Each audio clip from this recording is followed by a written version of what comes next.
அனைவருக்கும் வணக்கம். இது சாய்க்க வச்சாலும் நான் ஜீவி. இன்றைக்கி நம்ம சர்க்கரை போடாமல் வெள்ளத்துலேயே ஆரோக்கியமாக ஒரு அல்வா செய்யலாம். அதுக்கு கோதுமை மாவு இந்த கிண்ணத்தில் ஒரு கிண்ணம் அளவு எடுத்துக்கிட்டேன். இதில் கொஞ்சம் கொஞ்சமாக தண்ணி ஊற்றி மாவை பிசையணும். நிறைய ஊற்றிட்டா ரொம்ப குழைவாயிடும். அதனால் இது மாதிரி சப்பாத்தி பதத்துக்கு வர அளவு பிசைஞ்சு அதில் மூழ்கிற அளவுக்கு தண்ணி ஊற்றிடலாம். அது ஊறணும். இது ஊறிட்டுருக்கட்டும். அது ஒரு 4 மணி நேரம் ஊறணும். அதனால் க்ளோஸ் பண்ணி வச்சிடலாம். இப்போ வெல்லம் ரெடி பண்ணிக்கலாம். இந்த வெல்லத்தை உடச்சி நம்ம கோதுமை மாவு எடுத்தோம்ல, அதே கிண்ணத்தில் முழுசுமாக ஒரு கிண்ணம் எடுத்துக்கிட்டோம். இப்போ இதை நம்ம தண்ணி ஊற்றி கரைச்சி எடுக்கணும். அதுக்கு வாணலியில் அல்லது ஏதாவது ஒரு பாத்திரத்தில் போட்டு அரை கப் அளவுக்கு தண்ணி ஊற்றி கலக்கி விட்டுட்டே இருந்தால் அது கரைஞ்சிடும். கரைஞ்சிட்ட அப்புறம் ஒரு வடிகரண்டி வச்சு வடி போட்டுக்கலாம். தூசெல்லாம் நிற்கும். அதனால் வடி போட்டு வச்சு அதையும் க்ளோஸ் பண்ணி வச்சிட்டோம். இப்போ இது 4 மணி நேரத்துக்கு அப்புறம் இதை எடுத்து நல்லா கரைக்கணும்.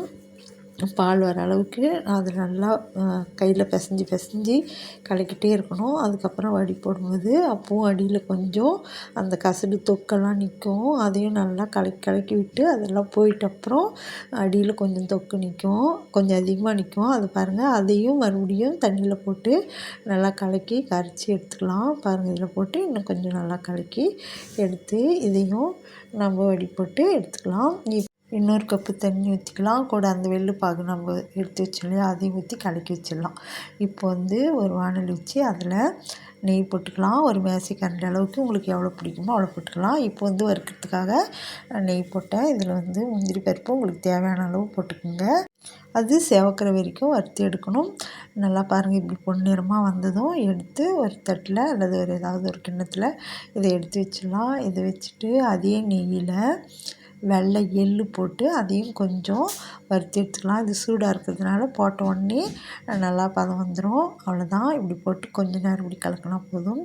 இப்போ நம்ம கோதுமை பாலும் வெள்ளைப்பாகும் கலக்கி வச்சுருக்கோம் இல்லையா, அதை எடுத்து இதில் அப்படியே ஊற்றலாம். பாருங்கள், இப்படி ஊற்றிட்டு நம்ம கலக்கி விட்டுட்டே இருக்கணும்.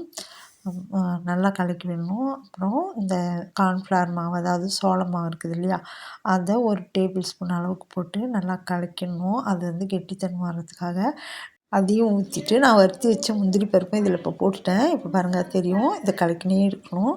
இல்லைன்னா அடியில் பிடிச்சிக்கும், அப்புறம் தீஞ்சிடும். அதனால் இது ரொம்ப முக்கியம். கைவிடாமல் கலக்கணும். இந்த சமயத்தில் ஏலக்காய் பொடி, நெய் எல்லாம் இன்னும் கொஞ்சம் ஊற்றி நல்லா கலக்கி விட்டுட்டே இருங்க. இப்போ பாருங்கள், ஒரு தட்டில் நெய் தடவி முந்திரி போட்டு வச்சுருக்கேன். அதில் ஊற்றியாச்சு. இப்போ 1 மணி நேரத்துக்கு அப்புறம் அல்வா சூப்பராக ரெடி ஆகிடுச்சு. பிடிச்சிருந்தால் லைக் பண்ணுங்கள், ஷேர் பண்ணுங்கள், சப்ஸ்கிரைப் பண்ணுங்கள். தேங்க்யூ.